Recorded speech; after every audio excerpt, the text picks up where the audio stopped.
जम्मू कश्मीर के हंदवाड़ा में मस्जिद ढहाने के दौरान विस्फोट, 3 लोग घायल।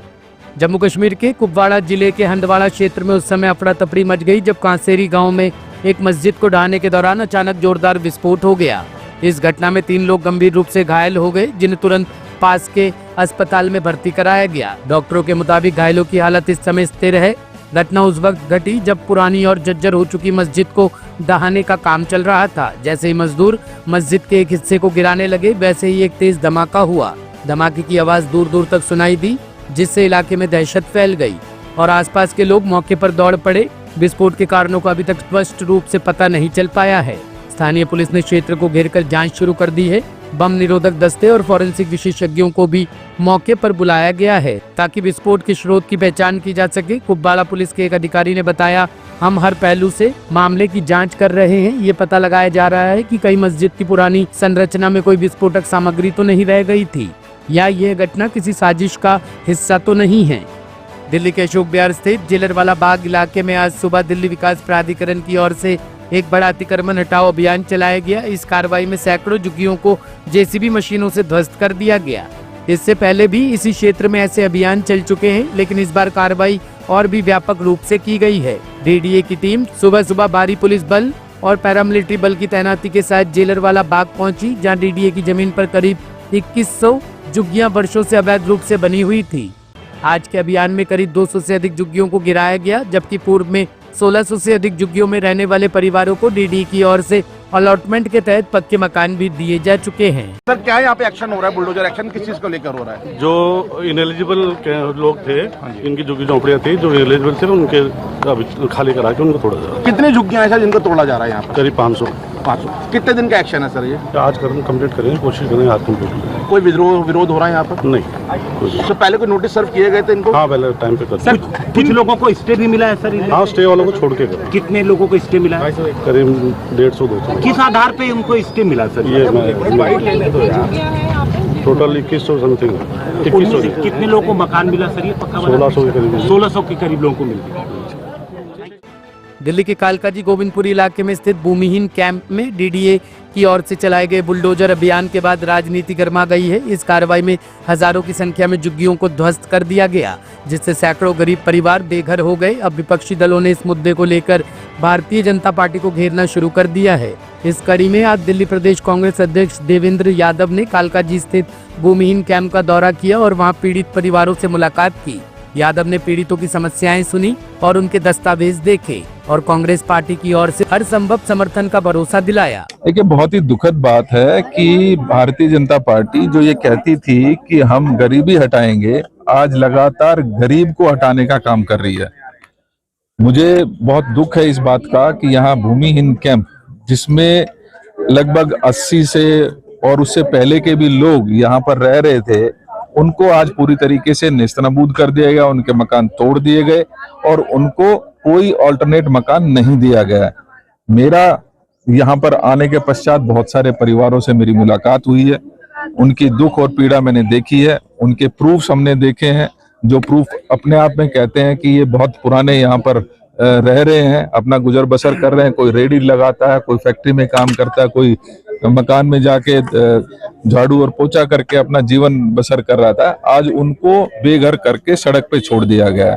तो हम ये बात कहना चाहते हैं कि भारतीय जनता पार्टी को जो उनका पॉलिसी है उसको चेंज करते हुए कहीं ना कहीं गरीब आदमी, जो इस दिल्ली को बनाने में जिनका बहुत बड़ा योगदान है, आज अगर दिल्ली सजी है, संवरी है, तो मैं मानता हूं कि उसमें बहुत बड़ा हाथ जो है वो इन गरीब परिवारों का है, जिन्होंने अपना जीवन दिल्ली को बनाने में लगा दिया। उनको उजाड़ने से पहले कम से कम उनको पक्का मकान दिया जाना चाहिए। आज यहाँ आने के पश्चात हमें ये भी मालूम हुआ कि किसी को कोई ट्रांजिट कैंप में रखा नहीं गया है और जो लोगों को मकान आवंटित किए भी गए हैं तो वो यहाँ से 50 किलोमीटर दूर जाकर उनको बसाया गया है।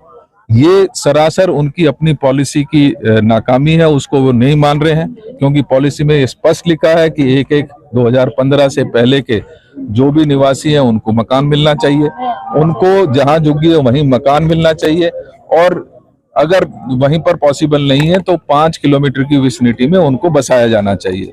क्योंकि उनकी रोजी रोटी यहीं पर है। लिहाजा हम ये मांग भी करना चाहते हैं कि सबसे पहले तो कोई ना कोई ट्रांजिट कैंप बनाया जाना चाहिए, जहां पर सभी जो लोग यहाँ पर रह रहे थे लोग, उनको मकान दिया जाना चाहिए। और उसके पश्चात मैं ये भी डिमांड करता हूं कि पॉलिसी को भी रीफ्रेम किया जाना चाहिए, क्योंकि पॉलिसी 2015 की है, जिसमें ये कहा गया था कि 2015 तक का मकान जो है वो जो भी रहने वाला है उसको मकान दिया जाएगा। लेकिन 2015 के बाद आज 10 साल बीत चुके हैं। 10 साल में कोई एक मकान जो कांग्रेस के समय में बने थे 45,000 मकान, उनमें से किसी भी एक मकान को आवंटित नहीं किया गया। तो गलती सरकार की है, लिहाजा सरकार को इसके ऊपर रीथिंक करना चाहिए और जो 2015 से 25 के लोग भी रहते हैं उनको भी इस स्कीम में शामिल किया जाना चाहिए। मेरी सबसे मुख्य डिमांड यहाँ पर ये है कि उन्हें दोबारा एक बार सर्वे किया जाना चाहिए, क्योंकि सर्वे में बहुत ही डिस्क्रिपेंसीज हैं और मैं इसमें भ्रष्टाचार का आरोप सीधा लगाना चाहता हूँ। जिसने पैसे नहीं दिए, चाहे उसके कागज थे या नहीं थे, उसका सर्वे में नाम नहीं आया है। लिहाजा जिसके भी साथी, जो भी लोग परिवार के लोग यहाँ पर रहे हैं, उनका रीसर्वे किया जाना चाहिए और उनको प्रॉपर तरीके विस्थापित किया जाना चाहिए। कि हाई कोर्ट का ऑर्डर है, सबके दिमाग में आता है कि हाई कोर्ट का ऑर्डर है, सरकार क्या करेगी। ये सब की सब चीजें इच्छा शक्ति के ऊपर होती है। हमारे समय में यही सारी बात ट्रांजिट कैंप के अंदर हुई थी। हाई कोर्ट ने उनको जानने के ऑर्डर दे दिए, हम लोग सुप्रीम कोर्ट गए, वहां से स्टे लाए। हमारी सरकार ने सेंटर के अंदर national capital region special act 1911 जो कि 14 तक चला, ये किसी को नहीं मालूम, आपको भी शायद मालूम नहीं होगा। 14 तक ये जो ऑर्डिनेंस निकाला कि दिल्ली के अंदर कोई झुग्गी झोपड़ी, कोई भी इलीगल मकान, अनऑथराइज्ड मकान भी नहीं तोड़ा जाएगा। ये तो कहाँ गई भाजपा। प्रधानमंत्री जी बोलते रहे कि लोग अफवाह फैला रहे हैं कि दिल्ली के अंदर झुग्गियां तोड़ दी जाएंगी। प्रधानमंत्री आज क्यों नहीं बोलते? हजारों लोग बेघर हो गए, कहां जाए बेचारे गरीब आदमी। इनकी समस्या का समाधान कौन करेगा? आपने तो शेल्टर ले लिया हाई कोर्ट का, why can't your representative go to the supreme court? Supreme court किस लिए बना है? कोई भी डिसीजन हाई कोर्ट से अगर सही या गलत हुआ है तो उसके खिलाफ आप सुप्रीम कोर्ट में जा सकते हैं या नहीं जा सकते। हमने वो किया, आज भी वो बसा हुआ है, उसका नाम हमने राजीव गांधी कैंप करवा दिया, ट्रांजिट कैंप का नाम। जिनको और ये आज भी यहाँ पे है। ये सारे जिनको स्टे था वो भी तोड़ दिया गया, जिनको स्टे था उनको भी तोड़ दिया गया। ये 1982 से यहाँ बसे हुए हैं। ये मैं बता दूं, ये यहाँ पे 8,064 मकान बनने थे। ये पहला फेज था। Being a member of DDA, I got is sanction, it took me 4 years, 4 साल लगे मेरे को 18 एजेंसियों से परमिशन लेने में, और वहां से परमिशन लेके तब ये 13 सितंबर 1913 के अंदर इसका फाउंडेशन स्टोन हमने रखा। उसके बाद जब मकान बनने चालू हुए तो 3 साल में बनने थे, उसको 9 साल लग गए। दुर्भाग्यपूर्ण इलेक्शन हम लोग हार गए। लेकिन सच्चाई ये है कि कांग्रेस ने दिल्ली के अंदर अगर गरीब को बसाया तो कांग्रेस पार्टी ने बसाया, अगर गरीब को मकान दिया तो कांग्रेस पार्टी ने दिया है। ये जो आसमान छूती ये बिल्डिंग बनी है, ये भी कांग्रेस पार्टी की देन है। दिल्ली के अंदर रीसेटलमेंट कॉलोनी, जिनके अंदर जितने छोटे छोटे प्लाट दिए सब कांग्रेस पार्टी ने दिए। ये सोनिया जी का आशीर्वाद था। अब राहुल जी के अध्यक्षता में उनकी लीडरशिप में देवेंद्र यादव जी ने इस चीज का संकल्प लिया है कि हम किसी भी के साथ, जो झुग्गी वाले खासकर मेरे भाई बहन जो हैं, हम लोग उनको उजड़ने देंगे। उनकी लड़ाई कहीं पे भी लड़नी पड़ेगी, वो लड़ाई को लड़ेंगे। ये बात मैं कहना चाह रहा हूँ। ब्यूरो रिपोर्ट, टीम तफ्तीश न्यूज।